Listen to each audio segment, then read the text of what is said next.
Good morning, everyone. I am Kate Shelley Aristila, and today we're going to talk about something really important and powerful: social movements. So, what is social movements? Social movements are an essential part of societal change, and understanding how they work, especially their stages, their strategies, will help us appreciate their impact on our daily lives. Now, when you heard about social movements, what idea comes in your mind? From the word social, social refers to the ways individuals interact and communicate, and movement, on the other hand, refers to the act of changing position or location and state over time. So, social movements are an instrumental to changing the society. Social movements are collective, organized efforts in which a group of individuals unite with the shared goal of addressing specific social, political, or cultural issues. So from the word group of individuals unite. So nag-start ni siya sa group of individual. Now, the question is, why do social movements start? So nag-starts ang social movements because of issues na nakaapekto sa isa ka tao, especially sa large group of people. Like for example, discrimination, unfair treatment, and economic inequality. So social movements are born out of the desire for change. So para i-fix ug tarungon ang mga butang nga dili fair, and especially to challenge the system that isn't just. But how do they start? Social movement usually began when people are dissatisfied with the status quo. This movement starts when individuals or communities became aware of these issues and they decided to act. Tungod ni siya sa mga tao nga nagka-realize na ang ilahang rights or freedom is being denied. So, they unite to make their voices heard. So how social movements make an impact? Social movements make an impact in various ways, both immediate and long term. So by challenging existing norms, creating awareness, influencing public policy, and empowering individuals or groups to stand up for their rights. So let's dive into the um, four types of social movements according to David Aberlin. So, ang four types of social movements has two levels, two categories, which is individual level and societal level. So, sa individual level is na ay dalawa, which is ang alternative o redemptive. So, what is alternative movement? So, let's talk about first sa alternative. So, alternative movement is like small but mighty movement.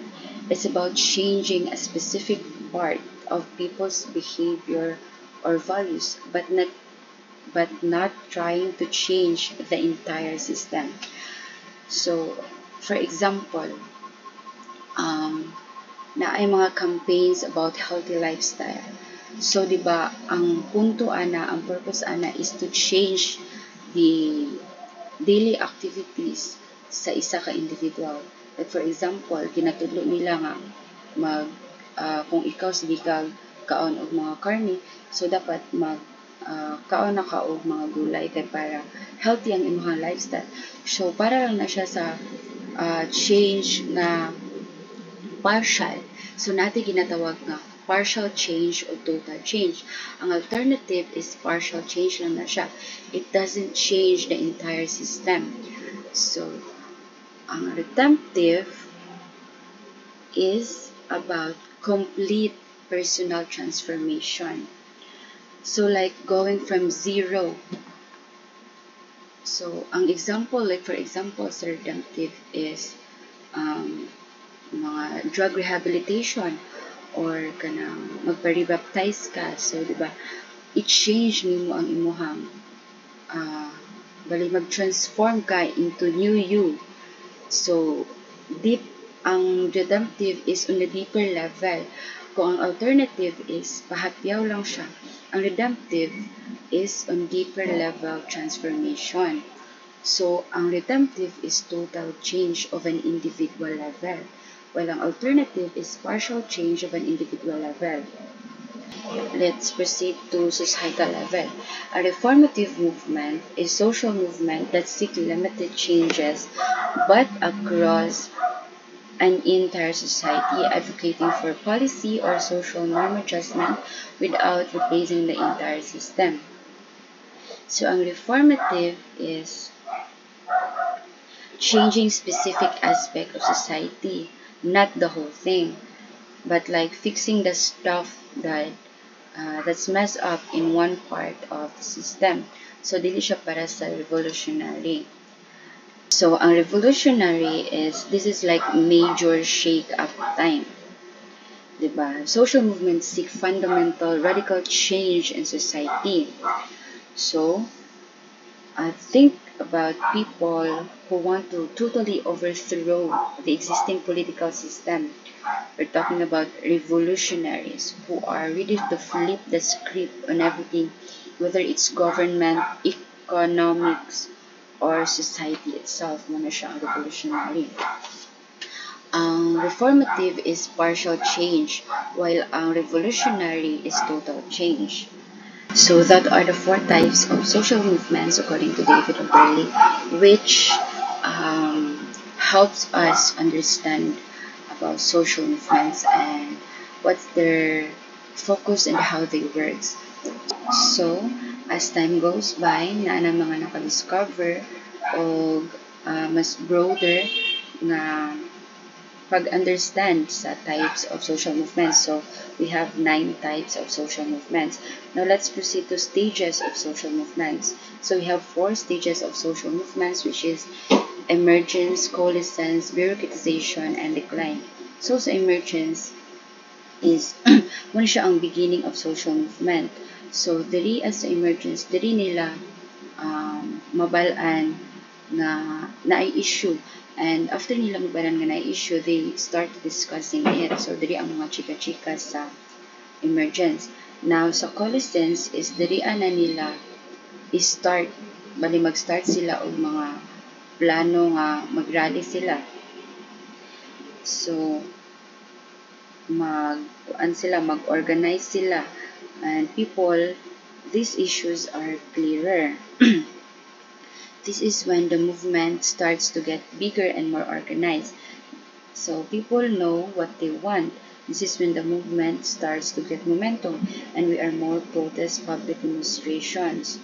So the movement is coming together as people join and support it. There is a coalescence. So after nila mag-discuss sa emergent stage, kuha na to sila og mga tao nga pares nila nga mag-protest, mag-rally nga napoy same nga pag-understand ana nga issue. So, sa bureaucratization this is when the movement becomes more structured. Leaders are chosen. So, naanay mga leaders nga mag-organize ani nga move. So, and the movement starts to act like a formal organization. They might set up offices, make campaigns, and create teams to keep the movement going. Next is decline stage. Ang decline stage is naay dalawa kapadulngan, which is ang success ug ang failure. So, every movement eventually faces decline, and it can happen in few ways. The movement might succeed in reaching its goals, so it doesn't need to be active anymore. So, kung mag-succeed sila, so, dili na to nila kailangan himuon ang ilang movement na ginahimo. But on the other hand, if they fail, so naay iban ato nga nag-join nga mawalaan na gana, so dili na siya active ang ilahang ginapaglaban anymore. And now let's proceed to theories of social movements. So first is we have deprivation theory. This theory says that social movements start when people feel deprived of something really important like resources, rights, opportunities. So, like for example, a group of people feels like they are being treated unfairly compared to others. They're more likely to come together to push for change. Ang resource mobilization theory is ga-focus siya on practical side of things, on how a movement organizes itself. It argues that the success of social movement is not just about how angry or upset people are, but also about the resources a movement can mobilize, like money, people, time, and organization support. Number three is political process theory. So now, let's look at political process theory. This theory emphasizes that political environment and how it can help or hinder a social movement. It suggests that social movements are more likely to succeed when there are political opportunities, meaning when the political climate is in their favor. So lastly is the new social movement theory. So this theory came about because social movements start changing. In the late 20th century, traditional movements focused on economic or material issues, but never movement tend to focus on things like identity, culture, and social justice. So, ang kini nga theory is ga-focus siya sa issue that are more about cultural and identity-based changes rather than just focusing on political or economic concerns. So, my part is to introduce and discuss what is sectorial movement. Now, sectorial movements are a specific type of social movement that focus on advocating to changes within a particular sector or area of society. So these movements are usually concerned with improving the conditions, rights, or policies within a defined sector. So ang social movement is like broader siya, while ang sectorial is naa siya focus. From the word sector, so murag isa-isa iyahang focus. So let's discuss this more. So there are key types of sectorial movements. First is labor movements. Labor movements advocate for rights of workers, focusing on issues such as fair wages, safe working conditions, and the right to unionize. So like for example, kaning labor movements, diba? So ang focus niya is sa mga workers. So ga-focus siya sa sweldo, dapat fair ang ilahang mga sweldo. So muna siya ang ginatawag na sector. So kani siya labor movements. So next is sa environmental, which is address sa environmental degradation. Ang feminist is about gender equality. Ang agricultural is ga-focus siya sa protecting the rights and livelihoods of farmers and agricultural workers. And education movements, so ga-advocate siya to equitable access to quality education. Health movements, promoting public health and advocating for better healthcare access.